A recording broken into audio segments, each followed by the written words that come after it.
Hi, very good morning to you. It's Gene from maverickstar.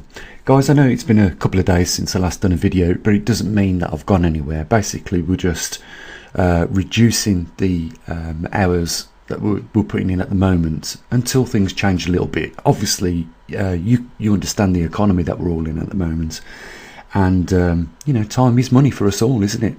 None of us can, go to the shops and have things for free, but I think you understand what's going on with your own financial situation, and I hope that you realise that it's not just yourselves that are going through it. And this is a global issue now, isn't it?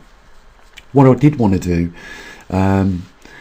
is offer you guys to drop in tomorrow to have a look at Earth at a glance, have a look at some of the magnetometer data that we've collected, and just discuss things along those lines. We've got another 7 days before we pop out the SD cards out the Trimag system and do a new location for the magnetic North Pole. What I did want to talk about is something now that is not newly popping up on the scientific theatre around the world, and is taking a lot of people's attention in the scientific community. I'm talking about obviously what you're looking at, sinkholes. These huge holes that just appear. We'll talk about them in just a few seconds, but what I wanted to say is a big thanks to those few people that are sticking with us. I mean, it's saddening when we realise we've got to this point in time, and we've noticed some of the support that people pledge to us drop off.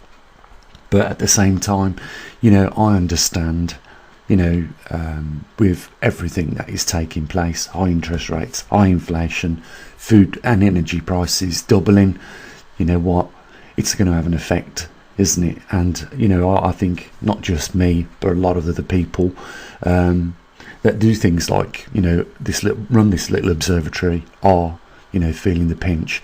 I really do genuinely feel sorry for a lot of businesses that are going bankrupt right now at the moment. People have sunk their entire livelihood, and in some cases, their businesses have been passed down to generations. We've just seen them wiped out. For anything like that to take place in this technical modern day and age, I think you'll agree that it's nothing more than an absolute shame. And I don't see on the economic or political scenes anything changing soon. So I believe we got worse to come. So big thanks to those few, and at the end of the video I'll mention the link if you want to help chip in a few bucks. It's entirely up to you, it's not mandatory. And I just want to mention the fact we don't sell t-shirts, hoodies, baseball caps, mugs, because I'm sure you don't need them. Who needs? I think we've all got enough cups and plates and dishes and baseball caps, and if we wanted a particular one we'd buy it ourselves in any case. So we don't do that to raise money. We can't put adverts on YouTube because of they've blocked us from doing that. So we have to rely on the methods that we've got, the PayPal link, and occasionally people will join us on Patreon and support us there. So moving on, sinkholes. There's a couple of reasons for why scientists believe that we are seeing these. Now, I know if you've delved into this topic of sinkholes, these are great big caverns that just open up in the land and things fall down into them. Now, they're probably it would be argued that they're more common in places like Alaska, North Russia or Siberia or places like that, but we do see these in other parts of the world.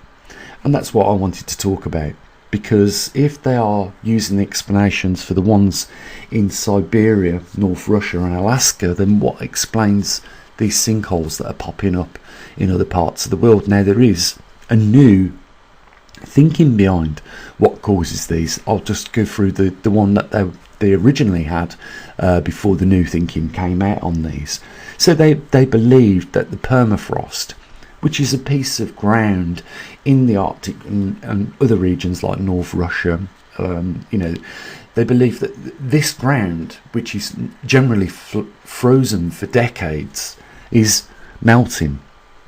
and when it melts, it releases that organic material, or it starts to decompose, and in that process of decomposing we get methane gas release.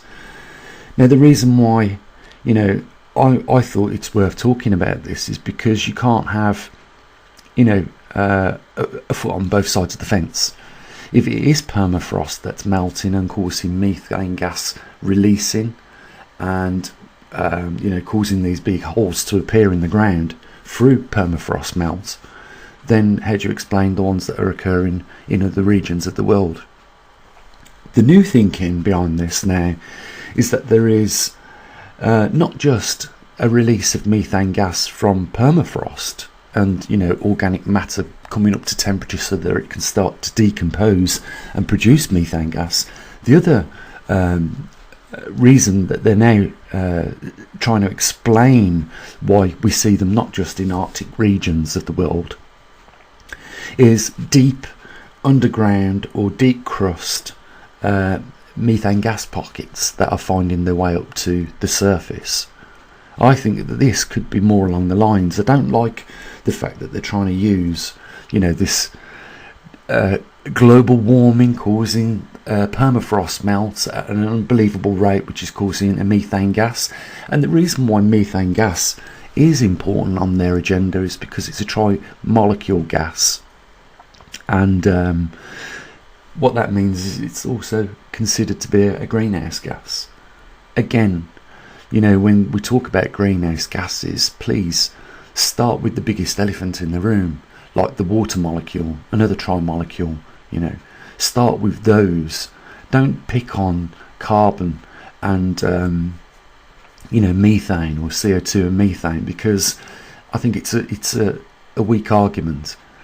And, you know, this is what we're going to start seeing more of coming from scientific communities. You know what, it frustrates me because it seems the more that we discover about things, the more possible explanations that could be there to explain them. I just want to say that the particular sinkhole that we're looking at here was an explosion. It wasn't just a collapse. It was an actual methane gas explosion.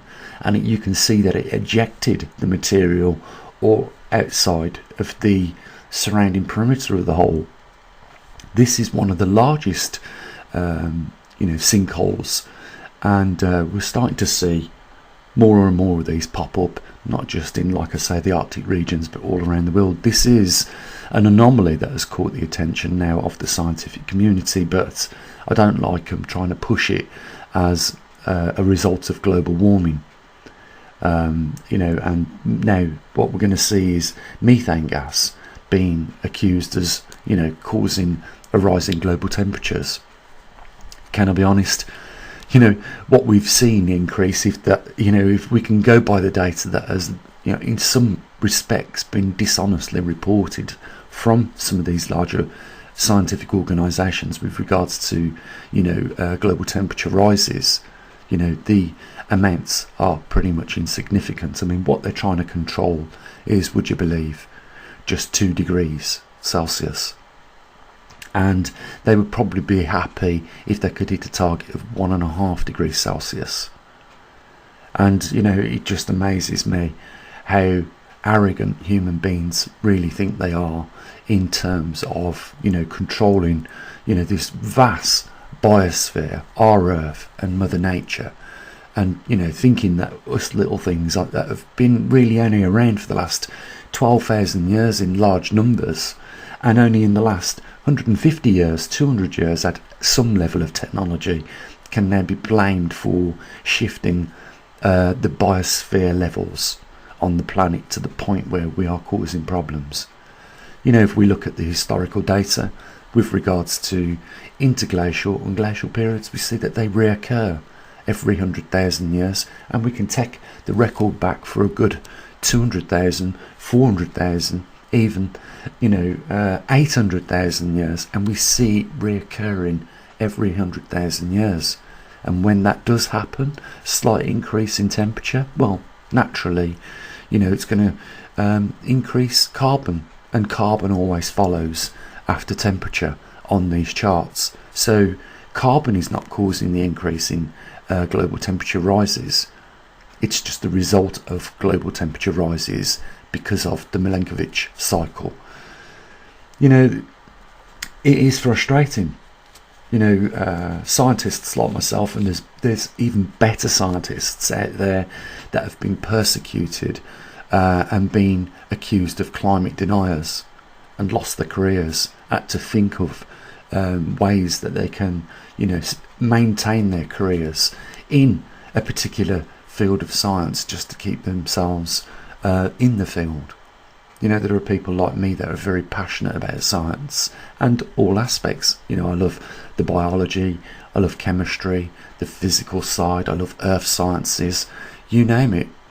But, you know, with respect to us getting a job at somewhere like CERN, if we wanted to, I particularly don't want to get a job at CERN or in the Jet Propulsion Laboratory or work for NASA or the European Space Agency, and likewise for NOAA. You know, I don't want to work for those companies. I like the way, you know, we conduct our scientific research.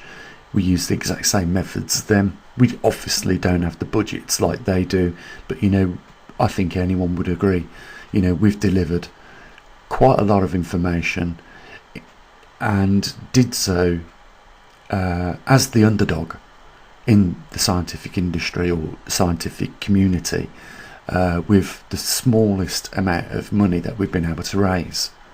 So, you know, I'm quite proud that we've maintained a level of survey on the magnetic poles to this date. You know, this is something that I've been working 10 years on and more recently on other anomalies that are taking place because people show interest. You know, when people say, oh, we've got an increasing rate of volcanic activity on our planet, well, we don't. You know, when they say that we've got an increasing rate of earthquakes on our planet, we don't. And even if there is a slightest amount of increase in magnitude and frequency, when you compare the record that we've got, it's not a big deal. And it's the same as, you know, the global warming fear-mongering that's taking place. The level of rise is small. It's like when they talk about sea levels, all these things are being blamed on carbon in our atmosphere, CO2. And, you know, it's like sea level rising. It's where you choose to do sea level rising tests, you know, measure the sea level rises, or, you know, opposite. I mean, what I'm talking about is you don't start in the northern latitudes measuring sea level rises. We've got an equatorial bulge because of the rotation of the Earth around the equatorial region. That's where you measure your sea level rising, or if it's not rising. But, you know, I know scientists that done vast research in these fields and, you know, decided to give up in the end. That's why we have, believe it or not, some Nobel Peace Prize winners that, because of their recent choosing to, you know, go against the grain with what's coming out with climate on this planet, you know, take up jobs driving luggage round for passengers that are using, you know, the airports. And that is an absolute crying shame to be here and seeing such great people, you know, having to do jobs such as that. It's because they lose all hope and faith in the system. And we're going to see more of this, unfortunately, as we move on. But, you know, I just thought, you know, we would, you know, just consider a few other aspects of, you know, how modern science now is taking a look at sinkholes and their explanations. One, the permafrost melts, causes a decay in the carbon matter, or the biological carbon nutrient-rich soils, which causes, as that starts to, you know, redecay, it causes a methane release, and therefore we can have explosions, or, you know, when these turn into, you know, brand new lakes, we get bubbling up of methane through that melt of the permafrost. But then the other explanation is now deep crust methane pockets that are finding their way up through the earth naturally. But there is, I will say this, another way that these can form. And I was watching a documentary on sinkholes the other day, and they just barely touched on the subject that could also be responsible for this. And that is, you know, when we get water pockets under the earth shifting and displacing to other places, or when human activity pumps too much water out the aquifer layer, you know, there is a cavity which is able then not to bear load on top of it, and it collapses. So, you know, there are other explanations for these. I just find it, you know, a bit sad where we are with different arenas of science at the moment, and you know, the general attitude to the way, you know, science is being badly portrayed by you know, not just the big organisations, but, you know, a lot of smaller social media networks now. It's a sad time for science, but we'll continue at whatever rate we're able to at this observatory for you. And like I say, you know, if you want to join us tomorrow just to have a look at what other things are taking place in and around our world, and it should be of interest to any human being on the surface of the planet about what does happen. And I know that there are distractions now more than ever to discourage people to show interest in science, because, you know, they're just trying to keep the roof over their head and a bit of food on the table for their loved ones. So I completely understand that, but I just think it's sad. So join us tomorrow. We'll have a look at CO2 levels, oxygen levels in the atmosphere, the latest earthquake over the last 24 hours at the largest magnitude, as well as we'll also add the latest position that was taken earlier last week, I think it was. We've done the magnetic pole position for you, and a few other interesting anomalies that is taking place. Guys, link down there if you want to help support us. I'll say what I usually do. As always, bye for now.